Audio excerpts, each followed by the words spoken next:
ಮೊದಲನೇದಾಗಿ ಮಹಾವತಾರ ಬಾಬಾ ದೇವರನ್ನ, ಸುಭಾಷ್ ಪತ್ರಿಜಿಯವರನ್ನ, ಎಲ್ಲ ದಿವ್ಯ ಚೈತನ್ಯಗಳನ್ನ, ನನ್ನ ತಂದೆ ತಾಯಿಗಳನ್ನ ಹಾಗೂ ನನ್ನ ಆಧ್ಯಾತ್ಮಿಕ ಮೊದಲ ಗುರುಗಳಾದ ಡಾಕ್ಟರ್ ರಂಗನಾಥ್ ಗುರೂಜಿಯವರನ್ನ ನೆನೆಯುತ್ತಾ ಈ ವೇದಿಕೆಯನ್ನು ಸೃಷ್ಟಿ ಮಾಡಿಸಿ ಅವರು ನನಗೆ ಅವಕಾಶ ಕೊಟ್ಟಿದ್ದಾರೆ. ಹಾಗೂ ಈ ಜೂಮ್ ನಲ್ಲಿ ಹಾಜರಿದ್ದಂತ ಎಲ್ಲ ಆತ್ಮ ಬಂಧುಗಳಿಗೂ ನನ್ನ ನಮಸ್ಕಾರಗಳು. ಹಾಗೂ ಯೂಟ್ಯೂಬ್ ನಲ್ಲಿ ಏನು ವೀಕ್ಷಿಸುತ್ತಿರುವಂತ ಎಲ್ಲ ಆತ್ಮ ಬಂಧುಗಳಿಗೂ ನಮಸ್ಕಾರ ಮಾಡುತ್ತಾ ನನ್ನ ಇವತ್ತಿನ ಧ್ಯಾನ ಹಂಚಿಕೆಯನ್ನು ಪ್ರಾರಂಭ ಮಾಡ್ತೇನೆ ಮಾಸ್ಟರ್ಸ್.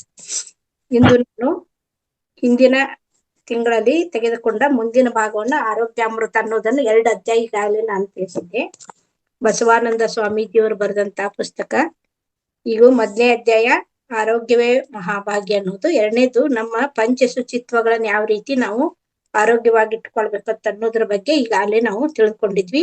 ನಡೆ ಶುಚಿ, ನುಡಿ ಶುಚಿ, ತನ ಶುಚಿ ಮತ್ತು ನಮ್ಮ ಭಾವ ಶುಚಿಯಾಗಿರ್ಬೇಕು ಅಂತ ಅನ್ನೋದನ್ನ ತಿಳ್ಕೊಂಡಿದ್ವಿ. ಇವತ್ತು 3ನೇ ಅಧ್ಯಾಯ ದೇಹವೆಂಬ ದೇವಾಲಯ. ದೇಹವೆಂಬ ದೇವಾಲಯವನ್ನ ಶರಣರು ಯಾವ ರೀತಿ ತಮ್ಮ ವಚನಗಳಲ್ಲಿ ಅದನ್ನ ತಿಳಿಸ್ತಾ ಬಂದಿದ್ದಾರೆ, ನಮಗೆ ಎಚ್ಚರಿಕೆ ನೀಡ್ತಾ ಬಂದಿದ್ದಾರೆ. ಆರೋಗ್ಯದ ಬಗ್ಗೆ ನಮಗೆ ಯಾವ ರೀತಿ ಅವರು ಕಲ್ಪನೆಯನ್ನು ಕೊಟ್ಟಿದ್ದಾರೆ ಅನ್ನೋದನ್ನ ಇಲ್ಲಿ ನಾನು ಧ್ಯಾನ ಹಂಚಿಕೆ ಮಾಡ್ಲಿಕ್ಕೆ ಇಚ್ಛೆ ಪಟ್ಟಿದ್ದೇನೆ ಮಾಸ್ಟರ್ಸ್. ದೇಹವೆಂಬ ದೇವಾಲಯ. ಮಾನವ ದೇಹವು ಪ್ರಕೃತಿ ಅಥವಾ ಪರಮಾತ್ಮ ಸೃಷ್ಟಿದ ಅದ್ಭುತವಾದ ಯಂತ್ರ. ಇದನ್ನು ಯಂತ್ರ ಎಂದು ಕರೆದರೆ ಪ್ರಕೃತಿಗೆ ಮಾಡುತ್ತಿರುವ ಅಪಚಾರವೆನಿಸುತ್ತದೆ. ಏಕೆಂದರೆ ಮನುಷ್ಯ ಯಂತ್ರಗಳನ್ನು ಸೃಷ್ಟಿಸಿದ್ದಾನೆ. ಕಂಪ್ಯೂಟರ್ನಂತ ಅದ್ಭುತ ಯಂತ್ರ ಸೃಷ್ಟಿಯಾಗಿದೆ. ಆದರೆ ಮಾನವ ಸೃಷ್ಟಿಸಿದ ಯಂತ್ರಗಳಿಗೆ ಭಾವನಾ ಶಕ್ತಿಯನ್ನು ತುಂಬಲಾಗಿಲ್ಲ. ಸ್ವಯಂ ಪ್ರಜ್ಞೆ ಯಂತ್ರಗಳಿಗಿಲ್ಲ. ಇವೆಲ್ಲವನ್ನು ಒಳಗೊಂಡ ಇನ್ನೂ ಏನೇನೋ ಅದ್ಭುತಗಳನ್ನು ತನ್ನೊಳಗೆ ತುಂಬಿಕೊಂಡು ಓಡಾಡುತ್ತಿರುವ ಈ ಮಾನವ ಶರೀರ ಅದ್ಭುತಗಳಲ್ಲಿ ಅದ್ಭುತವಾದದ್ದು. ಅಂದ್ರೆ ನಮ್ಮ ಮಾನವ ಶರೀರವನ್ನ ಶರಣರು ಯಂತ್ರಕ್ಕಾಗಿ ಹೋಲಿಸ್ತಿದ್ದಾರೆ. ಆದ್ರೆ ಯಂತ್ರವನ್ನ ನಮ್ಮ ಬ್ರಹ್ಮಾಂಡದಿಂದ ದೇವರು ಸೃಷ್ಟಿ ಮಾಡಿದ್ದಾನೆ. ಆದ್ರೆ ಆ ಯಂತ್ರವನ್ನು ಸೃಷ್ಟಿ ಮಾಡಿದಂತ ಮಾನವ ಬೇಕಾದಷ್ಟು ಯಂತ್ರಗಳನ್ನು ಸೃಷ್ಟಿ ಮಾಡಿದ್ದಾನೆ. ಆದ್ರೆ ಅವಕ್ಕೆ ಜೀವ ಭಾವಗಳಿಲ್ಲ, ಸ್ವಯಂ ಆಗಿ ಚಲನೆ ಆಗುವುದಿಲ್ಲ. ನಾವು ಮಾಡಿದಾಗ ಮಾತ್ರ ಅವು ಚಲನೆ ಆಗ್ತಾವು. ಆದ್ರೆ ಅತ್ಯದ್ಭುತವಾದ ಯಂತ್ರ ಅಂದ್ರೆ ಈ ಮಾನವ ಅಂತ ಅವರು ಇಲ್ಲಿ ತಿಳಿಸ್ಕೊಟ್ಟಿದ್ದಾರೆ. ಇದರ ಒಂದೊಂದು ಅಂಗದ ಬಗ್ಗೆ ಯೋಚಿಸುತ್ತಾ ಹೋದರೂ ವಿಸ್ಮಯ ಉಂಟಾಗಿ ನಮ್ಮ ಮನಸ್ಸು ಮೌನವಾಗುತ್ತದೆ. ಹುಟ್ಟಿದಂದಿನಿಂದ ಸಾಯುವವರೆಗೂ ಒಂದು ಕ್ಷಣವೂ ನಿಲ್ಲದೆ ಬಡಿದುಕೊಳ್ಳುತ್ತಿರುವ ಹೃದಯ, ನಾವು ಮಲಗಿದರೂ ಅದು ಎಚ್ಚರವಾಗಿದ್ದು ನಮ್ಮ ಪ್ರಾಣವನ್ನು ರಕ್ಷಿಸುತ್ತಿರುವ ಶ್ವಾಸಕೋಶ, ನಾವು ಏನೇ ತುಂಬಿದರೂ ಬೇಕಾದ್ದನ್ನು ಇರಿಸಿಕೊಂಡು ಬೇಡವಾದದ್ದನ್ನು ಹೊರಹಾಕಿ ನಿರಂತರವಾಗಿ ಶಕ್ತಿಯನ್ನು ಕೊಡುತ್ತಿರುವ ಹೊಟ್ಟೆ, ಇಂಥ ಅನೇಕ ಅದ್ಭುತ ಕಾರ್ಯಗಳನ್ನು ನಡೆಸುವ ಶರೀರವನ್ನು ಕುರಿತು ಶರಣರು ನೂರಾರು ವಚನಗಳನ್ನು ಹಾಡಿದ್ದಾರೆ. ತಮ್ಮ ದೇಹವನ್ನೇ ದೇವವೀಣೆಯಾಗಿ ನುಡಿಸಿದ್ದಾರೆ. ಲಿಂಗದ ಗೂಡಾಗಿ ಬ್ರಹ್ಮಾಂಡದ ಅಧಿಪತಿಯ ವಾಸಸ್ಥಾನವನ್ನಾಗಿ ಮಾಡಿಕೊಂಡಿದ್ದಾರೆ. ಹಿರಿಯ ಶರಣರಾದ ಜೇಡರ ದಾಸಿಮಯ್ಯನವರು ತಮ್ಮ ಜೀವನವನ್ನೇ ಸಂಪೂರ್ಣವಾಗಿ ಸಾಧನೆಗೆ ಮೀಸಲಾಗಿಟ್ಟವರು. ಹಾಗೆ ಸಾಧನೆಯಲ್ಲಿ ತೊಡಗಿಸಿದಾಗ ಈ ದೇಹದ ಆಟಗಳು ಮತ್ತು ಬಯಕೆಗಳನ್ನು ನೋಡಿ ಆಶ್ಚರ್ಯಗೊಂಡು ಈ ವಚನವನ್ನು ಹೇಳಿಕೊಂಡಿದ್ದಾರೆ. ಈ ರೀತಿ ವಚನದಲ್ಲಿ ಆರೋಗ್ಯದ ಬಗ್ಗೆ ತಿಳಿಸಿದ್ದಾರೆ. ಎನ್ನೊಡಲಾದೆಡೆ ಎನ್ನಿಚ್ಛೆಯಲ್ಲಿರದೆ, ನಿನ್ನೊಡಲಾದೆಡೆ ನಿನ್ನಿಚ್ಛೆಯಲ್ಲಿರದೆ, ಅದು ಎನ್ನೊಡಲೂ ಅಲ್ಲ ನಿನ್ನೊಡಲೂ ಅಲ್ಲ, ಅದು ನೀ ಮಾಡಿದ ಜಗದ ಭಿನ್ನಾಣದೊಡಲು ಕಾಣ ರಾಮನಾಥ. ಅಂದ್ರೆ ದೇಹ ರಚನೆಯಾಗಿರುವುದು ಪಂಚಭೂತಗಳಿಂದ ಅಂತ ನಾವೀಗ ಆಲ್ರೆಡಿ ತಿಳಿದುಕೊಂಡಿದ್ದೀವಿ. ಅವುಗಳು ಸ್ವತಂತ್ರವಲ್ಲ. ಆತ್ಮನ ಶಕ್ತಿಯಿಂದ ಪಂಚಭೂತಗಳು ಸಂಘಟಿತಗೊಂಡು ಪೃಥ್ವಿ, ನೀರು, ಅಗ್ನಿ, ವಾಯು, ಆಕಾಶ ಅಂತ ಏನು ನಮ್ಮ ದೇಹದಲ್ಲಿವೆ ಅವು ನಮ್ಮ ದೇಹದಲ್ಲಿ ರೂಪ ತಾಳಿವೆ. ಆದರೆ ದೇಹವು ಆತ್ಮನ ಇಚ್ಛೆಯಂತೆ ನಡೆಯಲು ಇಚ್ಛಿಸುವುದಿಲ್ಲ. ಆತ್ಮ ಒಂದನ್ನು ಬಯಸಿದರೆ ದೇಹ ಮತ್ತೊಂದನ್ನು ಮಾಡುತ್ತದೆ. ಅದಕ್ಕೆ ದಾಸಿಮಯ್ಯನವರು ಎನ್ನೊಡಲಾದೆಡೆ ಎನ್ನಿಚ್ಛೆಯಲ್ಲಿರದೆ ಎಂದಿದ್ದಾರೆ. ಅಂದ್ರೆ ನಾನು ಆತ್ಮನ ಇಚ್ಛೆಯಂತೆ ಸಾಧನೆ ಮಾಡ್ಲತ್ತಾ ಹೋದ್ರೆ ಆತ್ಮನ ಒಂದು ಇಚ್ಛೆ ಒಂದು ಬೇರೆಯಾಗಿದ್ದರೆ ನನ್ನ ಮನಸ್ಸಿನ ಇಚ್ಛೆನೆ ಬೇರೆಯಾಗಿರುತ್ತದೆ. ಇಲ್ಲಿ ಮನಸ್ಸು ವಿಕಾರ ಮುಕ್ತವಾಗಿರಲು ಬಯಸುತ್ತದೆ. ಅಂದ್ರೆ ದೇಹಕ್ಕೆ ಬಹಳಷ್ಟು ಕೋರಿಕೆಗಳಿರ್ತಾವ. ಕೋರಿಕೆಗಳನ್ನ ನಾವು ಈಡೇರಿಸ್ಕೊಳ್ಳಿಕ್ಕೆ ಪ್ರಯತ್ನ ಮಾಡ್ತೇವೆ. ಆತ್ಮನ ಇಚ್ಛೆಯನ್ನ ನಾವು ಅಲ್ಲಿ ಗಮನಕ್ಕೆ ತೆಗೆದುಕೊಳ್ಳುವುದಿಲ್ಲ ಅಂತ ಅನ್ನೋದನ್ನ ಅವರು ಇಲ್ಲಿ ತಮ್ಮ ವಚನದಲ್ಲಿ ತಿಳಿಸಿದ್ದಾರೆ. ಇದರಿಂದ ದೇಹ ಏನಾಗುತ್ತೆ, ವಿಕಾರಗೊಳ್ಳುತ್ತದೆ. 2ನೇ ಪದ ಇನ್ನೂ ಮಾರ್ಮಿಕವಾಗಿದೆ. ನಿನ್ನೊಡಲಾದಡೆ ನಿನ್ನಿಚ್ಛೆಯಲ್ಲರದೆ. 2ನೇ ಲೈನ್ದಲ್ಲಿ ಏನ್ ಹೇಳಿದ್ದಾರೆ ಅಂದ್ರೆ, ನಿನ್ನೊಡಲು ಎಂದರೆ ಪರಮಾತ್ಮನ ಇಚ್ಛೆಯಂತೆ ನಡೆಯುವ ಶರೀರ.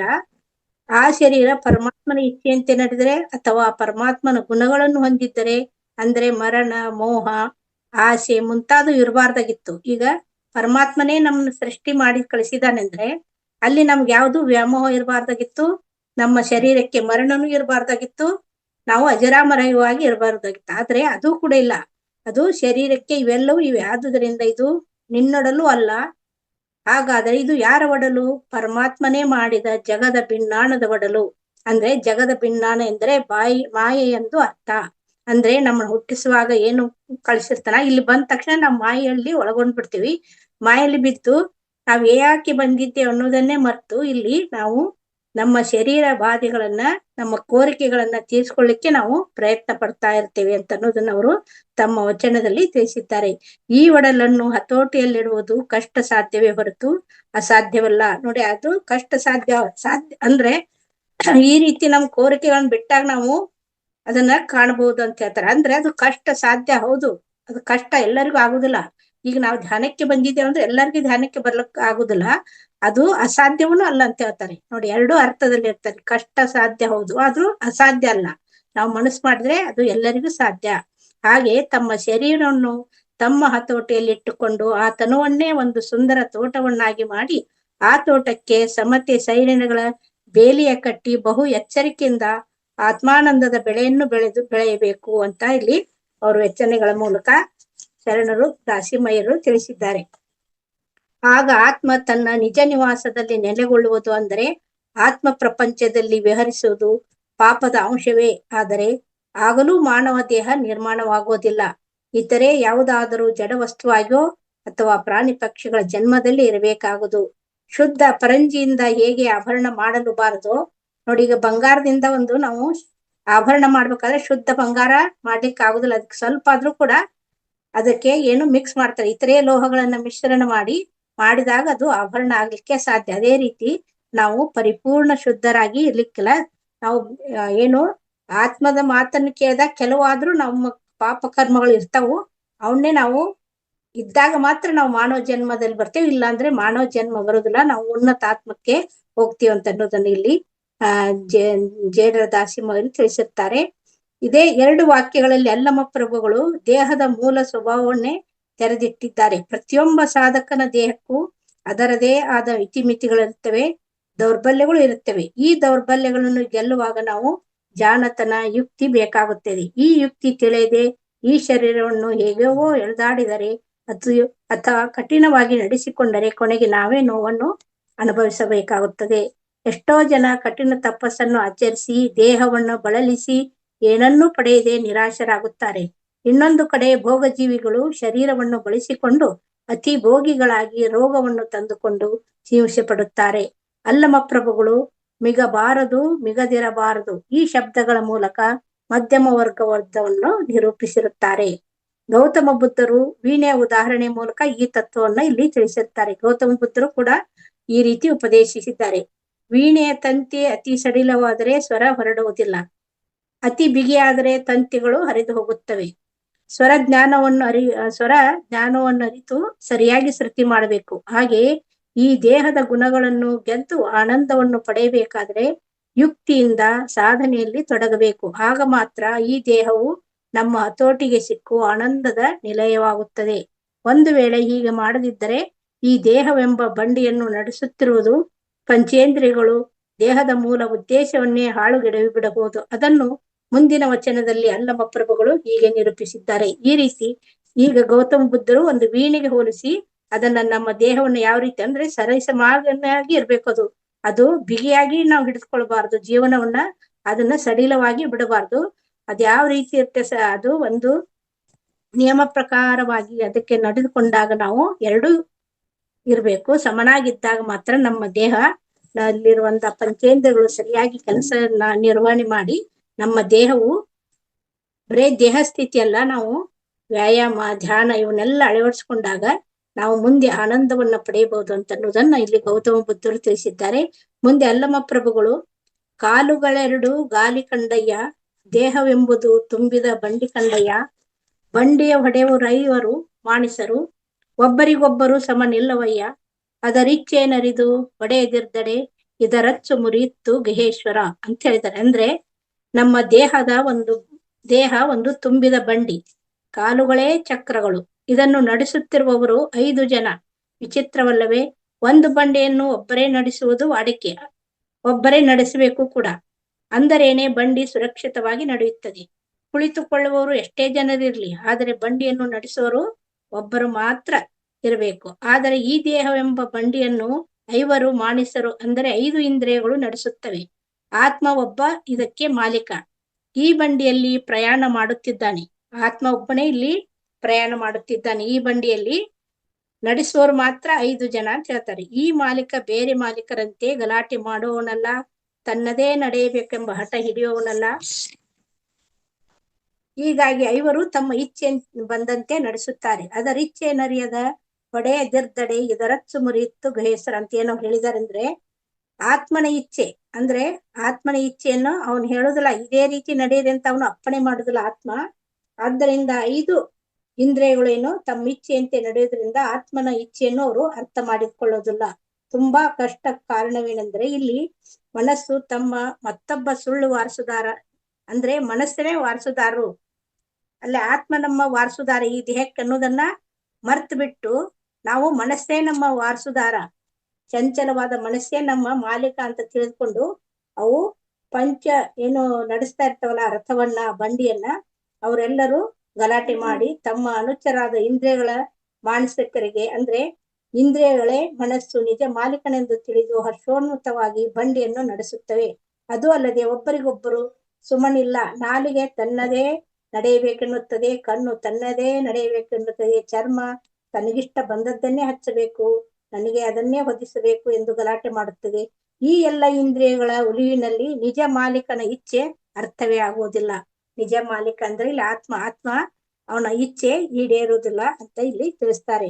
ಮಾಲೀಕನ ಇಚ್ಛೆಯನ್ನು ಅರ್ಥ ಮಾಡಿಕೊಳ್ಳದಿದ್ದರೆ ಇದರಚ್ಚು ಮುರಿದಿತ್ತು. ನೋಡಿ, ಆತ್ಮನ ಇಚ್ಛೆಯನ್ನ ನಾವು ಅರ್ಥಕೊಂಡು ನಾವು ದೇಹವನ್ನ ನಡೆಸಿದಾಗ, ಅದರ ಇಚ್ಛೆಯಂತೆ ನಡೆದಾಗ ಸರಿಯಾಗುತ್ತೆ. ಇಲ್ಲ ಅಂದ್ರೆ ಅದರಚ್ಚು ಮುರಿದಿತ್ತು. ಅಂದ್ರೆ ಅದರಚ್ಚು ಅಂದ್ರೆ ಇಲ್ಲಿ ಬಂಡಿಗೆ ಅಚ್ಚು ಅಂತಿರುತ್ತೆ, ಅದು ಬಂಡಿ ಅದು ಮುರಿತಂದ್ರೆ ಬಂಡಿ ನಡೆಯಲಿಕ್ಕೆ ಆಗುದಿಲ್ಲ. ಆದ್ದರಿಂದ ಅದನ್ನ ನಮ್ಮ ದೇಹದ ಯಾವ್ದಕ್ಕೆ ಹೋಲಿಸಿದ್ದಾರೆ ಅಂದ್ರೆ ನಮ್ಮ ಬೆನ್ನೆಲುಬಿಗೆ ಹೋಲಿಸಿದ್ದಾರೆ ಅವರು ಶರಣರು.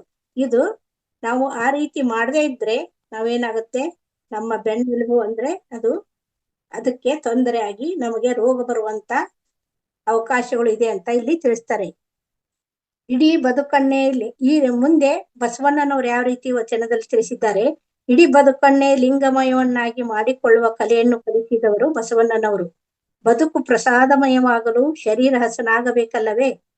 ಅದಕ್ಕೆ ಬಸವಣ್ಣನವರು ಒಂದು ಉಪಾಯ ಮಾಡಿದ್ದಾರೆ. ತಮ್ಮ ದೇಹವನ್ನು ಒಂದು ವೀಣೆ ಎಂದು ಭಾವಿಸಿ ಪರಮಾತ್ಮನಿಗೆ ಅದನ್ನು ನುಡಿಸಲು ಪ್ರಾರ್ಥಿಸುತ್ತಾರೆ.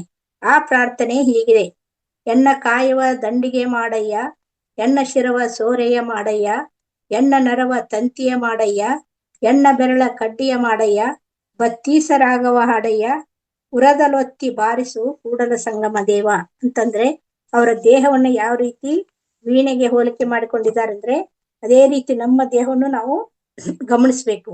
ಎಂತ ರಸವತ್ತಾದ ಉಪಮೇಯ. ದಂಡಿಗೆ ಎಂದರೆ ಬೆತ್ತ ಅಥವಾ ಕೋಲು ಎಂದರ್ಥ. ವೀಣೆಯ ಮುಂಭಾಗ ನೀಳವಾಗಿದ್ದು ಅದಕ್ಕೆ ದಂಡಿಗೆ ಎನ್ನುತ್ತಾರೆ. ಬಸವಣ್ಣನವರು ಶರೀರವನ್ನು ದಂಡಿಗೆಗೆ ಹೋಲಿಸಿದ್ದಾರೆ. ನಮ್ಮ ಶರೀರವು ಆರೋಗ್ಯವಿರಬೇಕೆಂದರೆ ಬೆನ್ನು ಮೂಳೆ ನೇರವಾಗಿರಬೇಕು. ಕುಳಿತುಕೊಳ್ಳುವಾಗ, ನಿಂತುಕೊಳ್ಳುವಾಗ, ನಡೆದಾಡುವಾಗ ಸಾಧ್ಯವಾದಷ್ಟು ನೇರವಾಗಿರುವುದನ್ನ ಅಭ್ಯಾಸ ಮಾಡಿಕೊಳ್ಳಬೇಕು. ಇದರಿಂದ ಉಸಿರಾಟವು ಸರಾಗವಾಗಿ ರಕ್ತಕ್ಕೆ ಆಮ್ಲಜನಕ ಹೆಚ್ಚು ಪ್ರಮಾಣದಲ್ಲಿ ಸಿಗುತ್ತದೆ. ಆದ್ದರಿಂದ ಅದನ್ನ ದಂಡಿಗೆಗೆ ಹೋಲಿಸಿದ್ದಾರೆ. ತಲೆಯನ್ನು, ಶಿರ ಅಂದ್ರೆ ತಲೆಯನ್ನು ಸೋರೆಗೆ ಹೋಲಿಸಿದ್ದಾರೆ. ವೀಣೆಗೆ ಬಳಸುವ ಸೋರೆಯ ಒಳಭಾಗವು ಸಂಪೂರ್ಣವಾಗಿ ಶುದ್ಧವಾಗಿರುತ್ತದೆ. ಅದರಲ್ಲೇನಾದರೂ ಕೊಳೆ ಕಸರು ಇದ್ದರೆ ನಾದವು ಸರಿಯಾಗಿ ಹೊರಡುವುದಿಲ್ಲ. ಹಾಗೆ ನಮ್ಮ ತಲೆಯು ಕೆಟ್ಟ ವಿಚಾರಗಳಿಂದ, ಅಶ್ಲೀಲ ಭಾವನೆಯಿಂದ, ಉದ್ವೇಗಗಳಿಂದ ಮುಕ್ತವಾಗಿ ಶುದ್ಧವಾಗಿರಬೇಕು. ಆಗ ಅಲ್ಲಿ ಉತ್ತಮವಾದ ಚಿಂತನೆಗಳು, ಶಾಂತಿ, ಸೌಹಾರ್ದತೆಗಳು ನೆಲೆಸಲು ಅನುಕೂಲವಾಗುತ್ತದೆ. ನಂತರ ನರಗಳನ್ನು ತಂತಿಯಾಗಿಸಿ, ಬೆರಳನ್ನು ಕಡ್ಡಿಯಾಗಿಸಿ ದಿವ್ಯ ರಾಗವನ್ನು ನುಡಿಸಲು ಪ್ರಾರ್ಥಿಸಿಕೊಂಡಿದ್ದಾರೆ. ಮತ್ತೊಂದು ವಚನದಲ್ಲಿ ಬಸವಣ್ಣನವರು ಕೂಡಲ ಸಂಗನ ಒಲಿಸ ಬಂದ ಪ್ರಸಾದ ಕಾಯವ ಕೆಡಿಸಲಾಗುವುದು ಎಂದಿದ್ದಾರೆ. ಶರಣರ ಪ್ರಕಾರ ನಮ್ಮ ಇಡೀ ಬದುಕು ಸಾರ್ಥಕವಾಗಬೇಕಾದ್ರೆ ಅದು ದೇವರಿಗೆ ಮೀಸಲಾಗಬೇಕು. ಬದುಕಿಗೆ ಬೆಲೆ ಬರುವುದು ಆಗಲೇ. ಈಗ ಮೌಲ್ಯ ಬದಲಾಗಿದೆ. ಬದುಕಿನ ಹೋರಾಟ ತೀವ್ರವಾಗಿದೆ. ಮೂಲಭೂತ ಅವಶ್ಯಕತೆಗಳಾದ ಅನ್ನ, ಅರಿವೆ, ಆಶ್ರಯ ಮುಂತಾದವುಗಳನ್ನು ಪಡೆಯುವುದಕ್ಕಾಗಿ ನಾವು ಮನುಷ್ಯನು ಬಹಳಷ್ಟು ಶಕ್ತಿ ವ್ಯಯ ಮಾಡಿಕೊಳ್ಳುತ್ತಾನೆ. ಅವೆಲ್ಲ ದೊರೆತ ಮೇಲೂ ಆಧ್ಯಾತ್ಮಿಕ ಆಸಕ್ತಿ ಬರುವುದರ ಬದಲು ಅವುಗಳ ಸಂಚಯವನ್ನು ಹೆಚ್ಚು ಮಾಡಲು ಹೊಂಚು ಹಾಕುವ ಪ್ರವೃತ್ತಿ ಬೆಳೆದಿದೆ. ವಾಮ ಮಾರ್ಗಗಳನ್ನಾದರೂ ಆಶ್ರಯಿಸಿ ಶ್ರೀಮಂತನಾಗಲು ಹವಣಿಸುತ್ತಿದ್ದಾನೆ. ಇನ್ನು ಅಧಿಕಾರಕ್ಕಾಗಿ ಏನು ಮಾಡಿದರೂ ಸರಿ ಎಂಬ ಅಭಿಪ್ರಾಯಕ್ಕೆ ಬಂದಿದ್ದಾನೆ. ನೋಡಿ, ನಾವು ಇದನ್ನೆಲ್ಲ ಮರೆತು ಏನು ಈಗ ಬಸವಣ್ಣನವರು ತಿಳಿಸಿದಲ್ಲ ಅದನ್ನೆಲ್ಲ ಮರೆತು ನಾವು ಏನ್ ಮಾಡ್ತೀವಿ, ಅನ್ನ, ಅರಿವೆ, ಆಶ್ರಯ, ನಮಗೆ ದುಡ್ಡು ಬೇಕು, ಮತ್ತೆ ಊಟಕ್ಕೆ ಎಷ್ಟು ನಮಗೆ ಊಟಕ್ಕೆ ಬೇಕಂತ ಅನ್ನೋದನ್ನ ನಾವು ಒಂದ್ ಸೆಕೆಂಡ್ ಮೇಡಮ್ ಚಾರ್ಜ್ ಖಾಲಿ ಆಗಿರ್ತೀವಿ.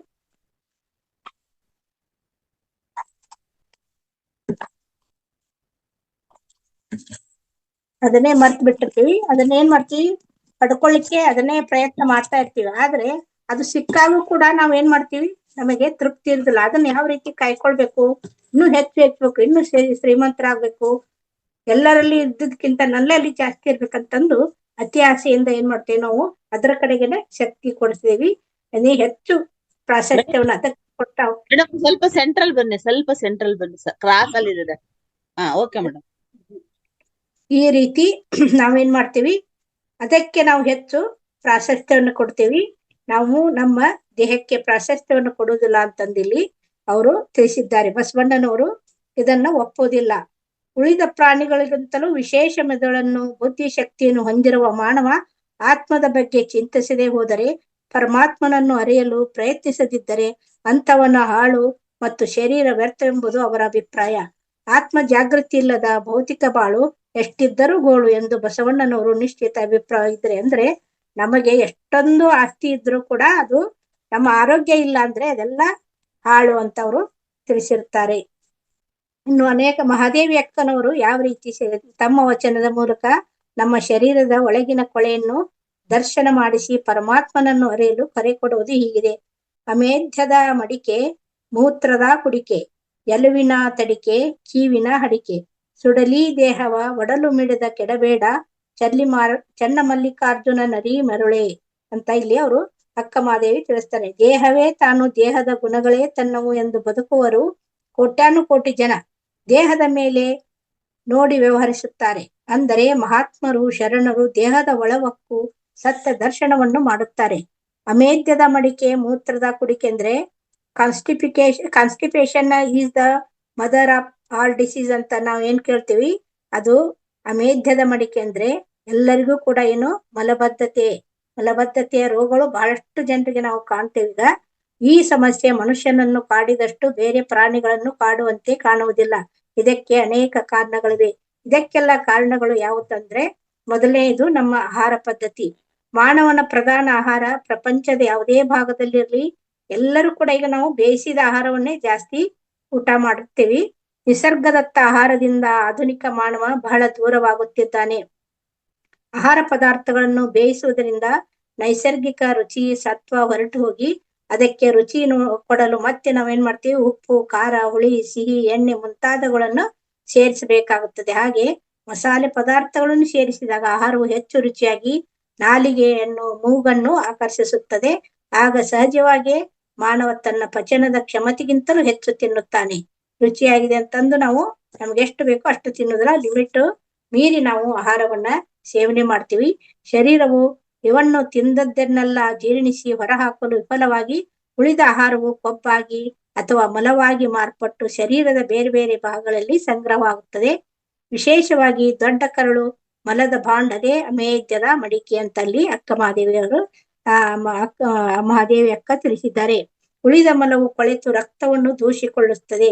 ಸೂಕ್ಷ್ಮ ಜೀವಿಗಳು ಉತ್ಪತ್ತಿಯಾಗಿ ಆ ಮಲವನ್ನು ವಾಯುವನ್ನಾಗಿ ಪರಿವರ್ತಿಸುತ್ತದೆ. ಆ ವಾಯುವೆ ಅಪಾನ ವಾಯು ಎಂಬ ಹೆಸರಿನಿಂದ ದುರ್ವಾಸನೆಯುಕ್ತವಾಗಿ ತನಗೂ ಅನ್ಯರಿಗೂ ಬೇಸರವನ್ನುಂಟು ಮಾಡಿ ಹೊರಡುತ್ತದೆ.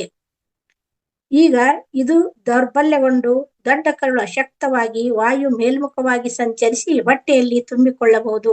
ಕೀಲುಗಳಲ್ಲಿ ಸೇರಿಕೊಂಡು ನೋವನ್ನುಂಟು ಮಾಡಬಹುದು. ಎಷ್ಟೋ ಸಂದರ್ಭಗಳಲ್ಲಿ ತಲೆನೋವು ಇದು ಕಾರಣವಾಗುತ್ತದೆ.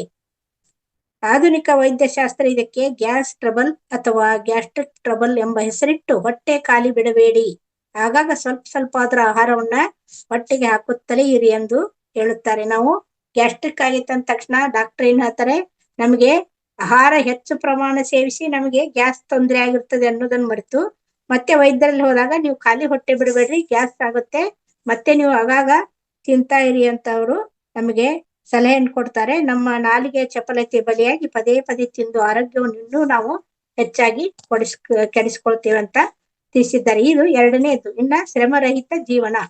ನಮ್ದು ಅಮೇಘದ ಮಡಿಕೆ ಮೂತ್ರದ ಕುಡಿಕೆ ಯಾವ ರೀತಿ ಆಗಿದೆ ಅಂತ ಅನ್ನೋದನ್ನ ಮಹಾದೇವಿ ಅಕ್ಕ ಅವರು ತಿಳಿಸ್ತಾರೆ. ಮಾನವನಿಗೆ ಸಂಗರ ಪ್ರವೃತ್ತಿಯಲ್ಲಿ ಬಹಳ ಪರಿಣಿತಿ ಇರುವುದರಿಂದ ಅನೇಕ ದಿನಗಳಿಗೆ, ತಿಂಗಳು, ವರ್ಷಗಳಿಗೆ ಸಾಕಾಗುವಷ್ಟು ಆಹಾರವನ್ನು ಶೇಖರಿಸುತ್ತಾನೆ. ತನ್ನಂತೆ ಇರುವ ತನ್ನ ಸ್ವಜಾತಿ ಮಾನವನಿಗೆ ವಂಚಿಸಿ ಆಸೆಯಿಂದ ಸಂಗ್ರಹಿಸುತ್ತಾನೆ ಮತ್ತು ಶ್ರಮರಹಿತವಾಗಿ ಬದುಕುವುದೇ ಶ್ರೇಷ್ಠ ಎಂದು ಭಾವಿಸುತ್ತಾನೆ. ದೇಹಕ್ಕಿಂತ ಬುದ್ಧಿಯನ್ನು ಬಳಸಿಯೇ ಸುಖಿಯಾಗಿರಲು ಪ್ರಯತ್ನಿಸುತ್ತಾನೆ. ಅವನು ಸೃಷ್ಟಿಸಿಕೊಂಡ ಸಾಮಾಜಿಕ ವ್ಯವಸ್ಥೆಯೂ ಇದಕ್ಕೆ ಅನುಕೂಲ ಮಾಡಿಕೊಡುತ್ತದೆ. ಆದರೆ ತನ್ನ ಹೊಟ್ಟೆ ಅವನಿಗೆ ಸಹಕರಿಸುವುದಿಲ್ಲ. ನಾವೆಷ್ಟೊಂದು ಸಂಗ್ರಹ ಮಾಡ್ತೀವೋ ಆದ್ರೆ ಊಟ ಮಾಡುವುದು ಮಾತ್ರ ಸ್ವಲ್ಪ, ಅದನ್ನ ನಾವು ಅರಿಯುವುದಿಲ್ಲ. ಅದನ್ನ ನಮಗೆ ಜಾಸ್ತಿ ತಿಂದಾಗ ನಮ್ಮ ಹೊಟ್ಟೆ ನಮಗೆ ಸಹಕಾರ ಮಾಡುದಿಲ್ಲ. ಅದನ್ನು ನಾವು ಅರಿಯದೆ ನಮಗೆ ಬೇಕು ಬೇಕು ಬೇಕಂತಂದು ಏನ್ ಮಾಡ್ತೀವಿ, ನಾವು ಜಾಸ್ತಿ ಸಂಗ್ರಹವನ್ನ ಮಾಡಿಕೊಂಡು ನಾವು ಅದನ್ನ ಸುಮ್ಮನೆ ವ್ಯರ್ಥ ಹಾಳು ಮಾಡ್ತೇವೆ ಅಂತ ಇಲ್ಲಿ ತಿಳಿಸಿದ್ದಾರೆ. ಈ ರೀತಿ ಈ ದೇಹ ಎಂಬ ಯಂತ್ರವು ಮೂಳೆಗಳಿಂದ ಮಾಡಲ್ಪಟ್ಟ ಪಂಜರ. ಇದರಲ್ಲಿ 206 ಮೂಳೆಗಳಿವೆ ಎಂದು ಆಧುನಿಕ ವೈದ್ಯಶಾಸ್ತ್ರ ಲೆಕ್ಕ ಹಾಕಿದೆ. ಅತ್ಯಂತ ಸಣ್ಣ ಮೂಳೆಗಳೆಂದರೆ ಒಳಕಿವಿಯಲ್ಲಿರುವ 3 ಮೂಳೆಗಳು. ಶಬ್ದ ತರಂಗಗಳಿಗೆ ಸ್ಪಂದಿಸಲು ಪ್ರಕೃತಿ ಈ ಮೂಳೆಗಳನ್ನು ರಚಿಸಿದೆ. ಶರಣರು ಹಲ್ಲುಗಳನ್ನು ಮೂಳೆಗಳೆಂದು ಕರೆದಿದ್ದಾರೆ. ಈ ರೀತಿ ಈ ದೇಹ ಮೂಳೆಗಳಿಂದ ಮಾಡಲ್ಪಟ್ಟ ತಡಿಕೆ. ಎಂತ ಅದ್ಭುತ ತಡಿಕೆ ಇದು! ತಾಯಿಯ ಗರ್ಭದಲ್ಲಿದ್ದಾಗ ಕಾಣದ ಕೈ ಎಷ್ಟು ಸುಸಂಬದ್ಧವಾಗಿ ಜೋಡಿಸಿದೆ. ಈ ತಡಿಕೆಯನ್ನು ಮಾಡಿರುವ ರೀತಿಯನ್ನು ಧ್ಯಾನಿಸಿದರೆ ಸಾಕು, ದೇವರ ಬಗ್ಗೆ ಭಕ್ತಿ ಭಾವ ಹೃದಯವನ್ನು ತುಂಬಿಕೊಳ್ಳುತ್ತದೆ. ಒಂದು ಉದಾಹರಣೆ ತೆಗೆದುಕೊಂಡರೆ ಸಾಕು, ಹೆಬ್ಬರಳಿನ ಜೋಡಣೆ ಎಷ್ಟು ಅದ್ಭುತವಾಗಿದೆ. ನಾವು ಏಳುವುದು, ಕೂಡುವುದು, ಮಲಗುವುದು ಎಲ್ಲದಕ್ಕೂ ಈ ತಡಿಕೆಯಲ್ಲಿ ಆಸ್ಪದ ಮಾಡಲಾಗಿದೆ. ಕೀವಿನ ಹಡಿಕೆ ಅಂದ್ರೆ ನೋಡಿ, ದೇಹದ ತಡಿಕೆ ಅಂದ್ರೆ ದೇಹವನ್ನು ಯಾವ ರೀತಿ ನಮಗೆ ಗರ್ಭದಲ್ಲಿದ್ದಾಗ ದೇವರು ಸೃಷ್ಟಿ ಮಾಡಿದ್ದಾನೆ, ಅದಕ್ಕೆ ನಾವು ಎಷ್ಟೊಂದು ಕೃತಜ್ಞತೆಯನ್ನು ಹೇಳಿದ್ರು ನಾವು ದೇವರಿಗೆ ಅದು ಕಡಿಮೆನೆ ಅಂತ ತಿಳಿಸಿದ್ದಾರೆ. ಪ್ರತಿಯೊಂದು ಅಂಗಗಳನ್ನ ನಾವು ಗಣನೆಗೆ ತೆಗೆದುಕೊಳ್ಬೇಕು, ಅದಕ್ಕಷ್ಟೊಂದು ಬೆಲೆಯನ್ನು ಕೊಡ್ಬೇಕಂತ ಶರಣರು ತಿಳಿಸ್ತಾರೆ ಇಲ್ಲಿ. ನಂತರ ಕೀವಿನ ಹಡಿಕೆ. ಸತ್ತ ಜೀವಕೋಶಗಳೇ ಕೀವಿನ ರೂಪದಲ್ಲಿ ಹೊರಬರುತ್ತವೆ. ಜೀವಕೋಶಗಳ ಸಾವು ಹುಟ್ಟು ಪ್ರತಿದಿನ ನಡೆಯುತ್ತಲೇ ಇರುತ್ತದೆ. ಕುರುಗಳಾದಾಗ, ಪೆಟ್ಟು ಬಿದ್ದಾಗ, ಸೋಂಕು ಉಂಟಾದಾಗ ಈ ಕೀವು ಹೆಚ್ಚು ಪ್ರಮಾಣದಲ್ಲಿ ತಯಾರಾಗಿ ನಿಜವಾಗಿ ನಮಗೆ ಉಪಕಾರವನ್ನೇ ಮಾಡುತ್ತದೆ. ಇವೆಲ್ಲ ಪ್ರಕೃತಿ ನಿಯಮಗಳೇ. ಆದರೂ ಶರಣರು ಒಂದು ಹಂತದಲ್ಲಿ, ಅಂದರೆ ಸಂಸಾರ ಹೇಯಸ್ತರದಲ್ಲಿ, ವಿಶೇಷವಾಗಿ ಹೇಳಬೇಕೆಂದರೆ ಮನಸ್ಸು ದೇಹ ಭೋಗದಿಂದ ವಿಮುಖವಾಗಿ ಆತ್ಮಸುಖವನ್ನು ಪಡೆಯುತ್ತಾ ಪಯಣಿಸಲಿ ಎಂಬುದು ಅವರ ಇಚ್ಛೆಯಾಗಿದೆ. ಯೋಗ ಮಾರ್ಗದಲ್ಲಿ ಪ್ರವರ್ತಿಸುತ್ತಾ ಸಾಧಕನಿಗೆ ಈ ದೇಹದ ಒಳಹೊರಗಿನ ಇತಿಮಿತಿಗಳು, ದೌರ್ಬಲ್ಯಗಳು ಬಹಳ ಸ್ಪಷ್ಟವಾಗಿ ಗೊತ್ತಾಗುತ್ತವೆ. ಈ ಕಾರಣದಿಂದಲೇ ಸಾಧಕನು ಸಂಸಾರಿಕ ದುಃಖದಿಂದ ಪಾರಾಗಿ ದಿವ್ಯ ಮಾರ್ಗದಲ್ಲಿ ನಡೆಯಲು ಅನುವಾಗುತ್ತದೆ. ಇಂಥ ಅನಿತ್ಯವಾದ ಹೇಯವಾದ ವಿಷಯಗಳ ಆಗರವಾದ ದೇಹವನ್ನು ನಚ್ಚಿಕೊಂಡು ದುಃಖಿಗಳಾಗಬೇಡಿ, ಪಾಪ ಮಾರ್ಗಿಗಳಾಗಬೇಡಿ. ಪರಮಾತ್ಮನನ್ನು ಅರಿತು ಆ ಸತ್ಯ ತತ್ವದಲ್ಲಿ ಬೆರೆತು ಜೀವನವನ್ನು ಸಾರ್ಥಕಪಡಿಸಿಕೊಳ್ಳಿರಿ ಎಂದು ತಿಳಿಸ್ತಾರೆ. ಈ ನಂತರ ಇನ್ನೊಂದು ವಚನದಲ್ಲಿ ಅಲ್ಲಮಪ್ರಭುಗಳು ಕೊಟ್ಟ ಕುದುರೆಯ ನೇರಲರಿಯದೆ ಮತ್ತೊಂದು ಕುದುರೆಯ ಬಯಸುವರು, ವೀರರೂ ಅಲ್ಲ ಧೀರರೂ ಅಲ್ಲ. ಇದು ಕಾರಣ ನೆರೆ 3 ಲೋಕವಿಲ್ಲ. ಅಲ್ಲನವ ಹೊತ್ತುಕೊಂಡು ಬಳಲುತ್ತೈದಾರೆ, ಇವರು ನಿಮ್ಮನೆತ್ತ ಬಲ್ಲರು ಗುಹೇಶ್ವರ ಅಂತ ಹೇಳ್ತಾರೆ. ಅಂದ್ರೆ ಇದರ ಅರ್ಥ, ನಾನು ಆಧ್ಯಾತ್ಮಿಕ ಕ್ಷೇತ್ರವನ್ನು ಪ್ರವೇಶಿಸುವ ಸಂದರ್ಭದಲ್ಲಿ, ಅಂದ್ರೆ ಇದನ್ನೇ ಬರೆದವರು ಬಸವಾನಂದ ಸ್ವಾಮೀಜಿಗಳು, ಅದಕ್ಕೆ ಆ ರೀತಿ ಇದರ ಸಂದರ್ಭದಲ್ಲಿ ಈ ವಚನವನ್ನ ಅವ್ರು ಬಳಸ್ಕೊಂಡಿದ್ದಾರೆ. ಅವರಿಗೂ ಕೂಡ ಈ ಕ್ಷೇತ್ರ ಅಂದ್ರೆ ಅವರು ಆಧ್ಯಾತ್ಮಿಕ ಕ್ಷೇತ್ರವನ್ನು ಪ್ರವೇಶಿಸುವಾಗ ಅವರಿಗೆ ದ್ವಂದ್ವತೆಯನ್ನು ನಿವಾರಿಸಲು ತುಂಬಾ ಸಹಾಯಕವಾದ ವಚನವಿದು ಅಂತ ಅವರು ತಿಳಿಸ್ತಾರೆ. ಉಪಾಧ್ಯಾಯ ವೃತ್ತಿಯನ್ನು ಮಾಡಿಕೊಂಡು ಅನೇಕ ಅಂಧ ವಿದ್ಯಾರ್ಥಿಗಳ ಬಾಳಿಗೆ ಬೆಳಕು ಕೊಡಬೇಕು, ಅಥವಾ ವಿಶಾಲ ಸಮಾಜದಲ್ಲಿ ಧುಮುಕಿ ಕಷ್ಟವಾದವರ ಪರವಾಗಿಲ್ಲ ಆಧ್ಯಾತ್ಮ ಜೀವನ ಸ್ವೀಕರಿಸಬೇಕು ಅಂದ್ರೆ ಅವ್ರಿಗೆ ನಾವು ಶಿಕ್ಷಕನಾಗಿ ವಿದ್ಯಾರ್ಥಿಗಳಿಗೆ ಬೆಳಕನ್ನು ಕೊಡ್ಬೇಕು, ಅಥವಾ ನಾನು ಈ ಸಮಾಜಕ್ಕಾಗಿ ಆಧ್ಯಾತ್ಮಿಕ ಸಾಧನೆಯನ್ನು ಮಾಡ್ತಾ ಅದನ್ನ ಹಂಚಬೇಕು ಅನ್ನೋದು ದ್ವಂದ್ವತೆ ಇತ್ತಂತೆ. ಈ ವಚನ ಅವರಿಗೆ ತುಂಬಾ ಸಹಾಯಕವಾಯಿತು ಅಂತ ಅವರು ತಿಳಿಸ್ತಾರೆ. ಈ ದ್ವಂದ್ವ ಬಹಳವಾಗಿ ಕಾಡುತ್ತಿದ್ದ ಸಮಯದಲ್ಲಿ ಈ ವಚನವನ್ನು ನಾನು ಅರ್ಥ ಮಾಡಿಕೊಂಡಿದ್ದು ಹೀಗೆ: ಕೊಟ್ಟ ಕುದುರೆ ಎಂದರೆ ಪರಮಾತ್ಮನಿಂದ ವರಪ್ರಸಾದವಾಗಿ ಸಿಕ್ಕಿರುವ ಈ ದೇಹ. ಅಂದ್ರೆ ಕೊಟ್ಟು ಕುದುರೆಯ ನೇನು ಅರಿಯಲದೆ ನಾನು ಕುರುಡನಲ್ಲ, ನನ್ನ ಕುದುರೆ ಕುರುಡು. ನೋಡಿ ಎಷ್ಟು ಅರ್ಥ ಮಾಡ್ಕೊಂಡಿದ್ದಾರೆ ಇವರು ಬಸವಾನಂದ ಸ್ವಾಮೀಜಿಯವರು. ನಾನು ಕುರುಡನಲ್ಲ, ದೇಹ ಇವರು ಏನು ನನಗೆ ನನ್ನ ಕುದುರೆ ಕುರುಡು. ಹಾಗಾದರೆ ಈ ಕುರುಡು ಕುದುರೆಯನ್ನು ಕ್ಷಣಿಕವಾದ ಭೋಗ ಸಂಸಾರದಲ್ಲಿ ಬೀಳಿಸಬಾರದು. ಸಣ್ಣ ಗುರಿಯಲ್ಲಿ ತೊಡಗಿಸಿ ಜಯಿಸುವುದಕ್ಕಿಂತ ಅಪಜಯವಾದರೂ ಪರವಾಗಿಲ್ಲ, ದೊಡ್ಡ ಗುರಿಯಡೆಗೆ ಹೊರಡೋಣ ಎಂದು ನಿರ್ಧರಿಸಿ ಈ ಜಂಗಮ ಜೀವನದ ಕಡೆಗೆ ಕಾಲಿರಿಸಿದೆ ಅಂತ ತಿಳಿಸ್ತಾರೆ. ಅಂದ್ರೆ ನಾನು ವಿದ್ಯಾರ್ಥಿಗಳ ಪಾಠ ಹೇಳ್ತಾ ಕೂಡ್ತಿದ್ರೆ ಅಲ್ಲೇ ಶಾಲೆಯಲ್ಲಿ ಇರ್ತಿದ್ದೆ. ಅದನ್ನ ಬಿಟ್ಟು ನಾನು ಏನ್ ಮಾಡಿದೆ, ಈ ಕುದುರೆ ಕುರುಡಾಗಿದ್ರು ನನ್ನ ಕುದುರೆಯನ್ನ ನಾನು ಅಪಜಯವಾದ್ರೂ ಚಿಂತೆ ಇಲ್ಲ, ದೊಡ್ಡ ಗುರಿಯಡೆಗೆ ಹೋಗೋಣ ಅಂತ ಈ ಆಯ್ಕೆಯನ್ನು ಮಾಡ್ಕೊಂಡ್ರು ಅಂತ ತಿಳಿಸ್ತಾರೆ. ಕೊಟ್ಟ ಕುದುರೆ ನೇರರಲಿಯದೆ ಮತ್ತೊಂದು ಕುದುರೆ ಬಯಸೋರಂದ್ರೆ ವೀರರು ಅಲ್ಲ, ಧೀರರು ಅಲ್ಲ. ಅಂದ್ರೆ ನಾವು ಕೆಲವರ ಜೊತೆ ಮಾತನಾಡುತ್ತಾ ಕುಳಿತರೆ ಗೊತ್ತಾಗುತ್ತೆ, ಅವರು ತಮ್ಮ ಜೀವನವನ್ನು ಜೊತೆಗೆ ತಮ್ಮನ್ನು ಬಹಳವಾಗಿ ತಗಳಿಸಿಕೊಳ್ಳುತ್ತಾರೆ. ದೇವರು ಅದನ್ನು ಕೊಟ್ಟಿಲ್ಲ, ಇದನ್ನು ಕೊಟ್ಟಿಲ್ಲ, ಹಾಗಿರಬೇಕಾಗಿತ್ತು, ಹೀಗಿರಬೇಕಾಗಿತ್ತು, ಇಂಥದ್ದು ಆಗಿದ್ದರೆ ನಾನು ಏನೇನೋ ಸಾಧಿಸಿ ಬಿಡುತ್ತಿದ್ದೆ, ಬರೇ ಕೇವಲ ರೇಗಳಲ್ಲಿಯೇ ಸಮಯ ವ್ಯರ್ಥ ಮಾಡುತ್ತಿರುತ್ತಾರೆ. ಅಂಥವರಿಗೆ ವಜ್ರಕಾಯವೇ ದೊರೆತು ಅವರು ದೋಷವನ್ನೇ ಹುಡುಕುತ್ತಾರೆ. ಸುವರ್ಣಾವಕಾಶಗಳು ಬಂದರೂ ಸಾಮಾನ್ಯ ಸಂದರ್ಭವೆಂದು ಭಾವಿಸಿ ಬಿಟ್ಟು ಬಿಡುತ್ತಾರೆ. ಅಂಥವರನ್ನು ಕುರಿತೇ ಅಲ್ಲಮ ಪ್ರಭುಗಳು ಛೇಡಿಸುವುದು ಹೀಗೆ: ಇಂಥವರು ವೀರರು ಅಲ್ಲ, ಧೀರರು ಅಲ್ಲ. ವೀರತನ ಧೀರತನಗಳು ವ್ಯಕ್ತವಾಗುವುದು ಸಕಲ ಸೌಭಾಗ್ಯಗಳು ಇದ್ದಾಗಲ್ಲ, ಅನೇಕ ಕೊರತೆಗಳು, ಹಲವು ಸಂಕಷ್ಟಗಳ ನಡುವೆಯೂ ನಾವು ಹೇಗೆ ಬದುಕುತ್ತೇವೆ, ಏನನ್ನು ಸಾಧಿಸುತ್ತೇವೆ ಎಂಬುದರ ಮೇಲೆ ನಮ್ಮ ವೀರತನ ಧೀರತನಗಳು ಅಳೆಯಲ್ಪಡುತ್ತವೆ. ಒಂದು ವೇಳೆ ನಾವು ಕೊರತೆಗಳನ್ನೇ ಹೆಚ್ಚು ಮಾಡಿ ಸಿಕ್ಕ ಅವಕಾಶವನ್ನು ಬಿಟ್ಟರೆ ಇದು ಕಾರಣ ನೆರೆ. ಅಂದ್ರೆ ಅವ್ರು ಹೇಳ್ತಾರೆ, ಹಲ್ಲನ ಎಂದ್ರೆ ಕುದುರೆಯ ಬೆನ್ನ ಮೇಲೆ ಹಾಸುವ ತಡಿ. ಅಂದ್ರೆ ಅದನ್ನ ನಾವೇ ಹೊತ್ಕೊಂಡು ತಿರುಗಾಡ್ದಂಗಾಯ್ತು. ಕುದುರೆ ಮೇಲೆ ಹಾಕೋದನ್ನ ನಮ್ಮ ಬೆನ್ನ ಮೇಲೆ ನಾವೇ ಹಾಕೊಂಡು ಅದನ್ನ ಬೇರೆ ಇದನ್ನ ಹುಡುಕ್ತಾ, ಬೇರೆ ಕುದುರೆಯನ್ನು, ಒಳ್ಳೆ ಕುದುರೆಯನ್ನು ಹುಡುಕ್ತಾ ಹೋದಂಗೆ ಆಗುತ್ತದೆ ಅಂತ ಅವರು ತಿಳಿಸ್ತಾರೆ. ನಂತರ ಇನ್ನೊಂದು ಬಸವಣ್ಣನವರ ವಚನ. ಇದು ಅಧ್ಯಾಯ ತುಂಬಾ ದೊಡ್ಡದಿದೆ ಮೇಡಮ್, ನಾನು ಶಾರ್ಟ್ ಆಗಿ ಹೇಳ್ತಾ ಇದ್ದೀನಿ. ಉಳ್ಳವರು ಶಿವಾಲಯ ಮಾಡುವರು, ನಾನೇನು ಮಾಡಲಿ ಬಡವನಯ್ಯ, ಎನ್ನ ಕಾಲೇ ಕಂಬ, ದೇಹವೇ ದೇಗುಲ, ಶಿರವೇ ಹೊನ್ನಿನ ಕಳಸವಯ್ಯ, ಕೂಡಲ ಸಂಗಮ ದೇವ ಕೇಳಯ್ಯ, ಸ್ಥಾವರ ಕಳಿವುಂಟು ಜಂಗಮ ಕಳಿವಿಲ್ಲ. ಪ್ರತಿಯೊಂದು ದೇಹದಲ್ಲಿಯೂ ಪರಮಾತ್ಮನ ಪ್ರತಿರೂಪವಾದ ಆತ್ಮ ಪ್ರತಿಷ್ಠಾಪಿತವಾಗದೆ ಬಸವಣ್ಣನವರು ಒಂದು ಹೊಸ ಸಾಮಾಜಿಕ ವ್ಯವಸ್ಥೆಯನ್ನು ಹುಟ್ಟುಹಾಕಿದರು.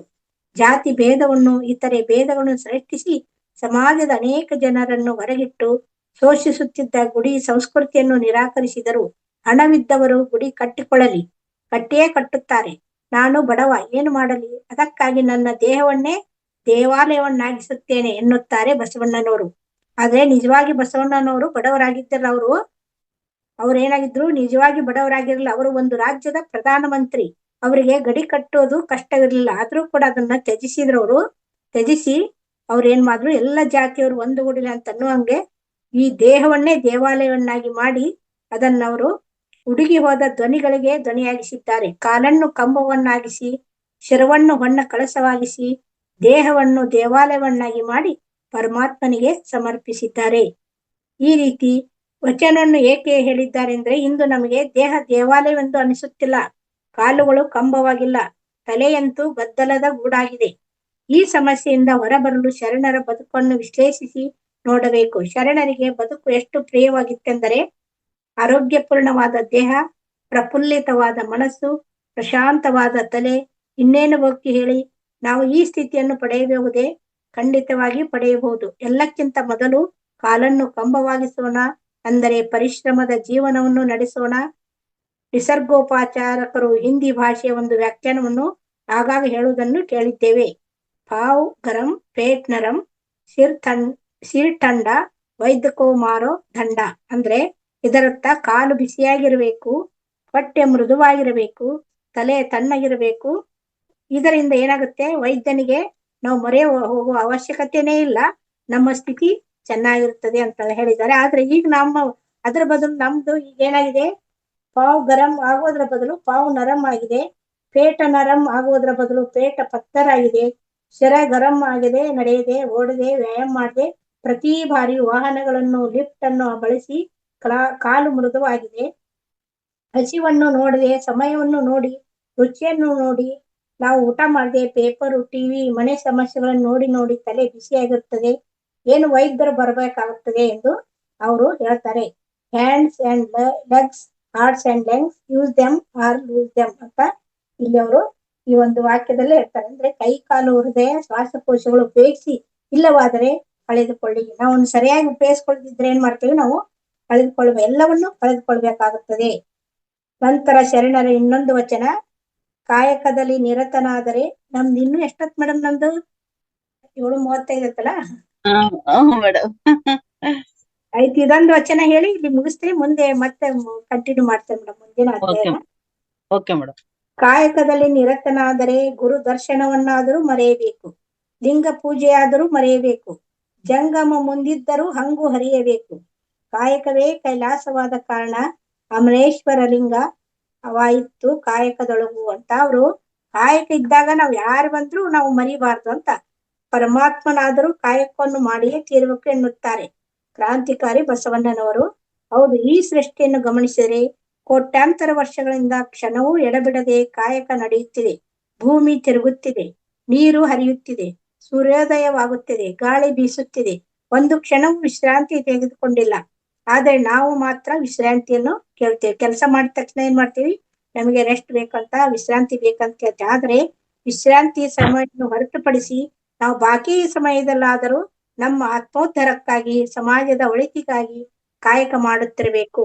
ಕಾಯಕದಲ್ಲಿ ನಿರತನಾದ ಮನುಷ್ಯನಿಗೆ ಕೆಟ್ಟ ವಿಚಾರಗಳು ಬರುವುದಿಲ್ಲ. ದೇಹವನ್ನು ದೇವಾಲಯವನ್ನಾಗಿ ಮಾಡಲು ಶರಣರು ಕಂಡುಕೊಂಡ ಕೆಲವು ಉಪಾಯಗಳಲ್ಲಿ ಕಾಯಕದಲ್ಲಿ ನಿರತನಾಗುವನು ಮೊದಲನೇ ಉಪಾಯ. ಕಾಯಕದ ಬಗ್ಗೆ ಈ ರೀತಿ ಅವರು ವಚನಗಳ ಮೂಲಕ ಬಹಳಷ್ಟು ವಿವರಣೆಗಳನ್ನ, ನಮ್ಮ ದೇಹವನ್ನು ಆರೋಗ್ಯವಾಗಿ ಇಟ್ಕೊಳ್ಬೇಕು ಹೆಂಗೆ, ಮತ್ತೆ ಯಾವ ರೀತಿ ನಮ್ಮ ದೇಹವನ್ನು ದೇವಾಲಯ ಮಾಡಿಕೊಳ್ಬೇಕು, ನಾವಿಲ್ಲದ ವಿಚಾರಗಳನ್ನು ನಮ್ಮ ತಲೆಯಲ್ಲಿ ಹಾಕಿಕೊಂಡು ನಾವು ಶಿರವನ್ನ ಏನ್ ಮಾಡ್ತೀವಿ, ತಲೆ ಕೆಡಿಸ್ಕೊಳ್ತಾ ಇದ್ದೇವಿ. ಅದನ್ನ ನಾವು ಏನ್ ಮಾಡ್ಬೇಕು, ಅದನ್ನ ಮಾಡ್ತಾ ಇಲ್ಲ ಅಂತ ಈ ಒಂದು ಅಧ್ಯಾಯದ ಮೂಲಕ ತಿಳಿಸಲಾಗಿದೆ. ಇಲ್ಲಿಗೆ ನನ್ನ ಇವತ್ತಿನ ಧ್ಯಾನ ಹಂಚಿಕೆಯನ್ನ ಸಂಪನ್ನಗೊಳಿಸ್ತೇನೆ ಮೇಡಮ್. ಅವಕಾಶಕ್ಕಾಗಿ ಧನ್ಯವಾದಗಳು. Thank you.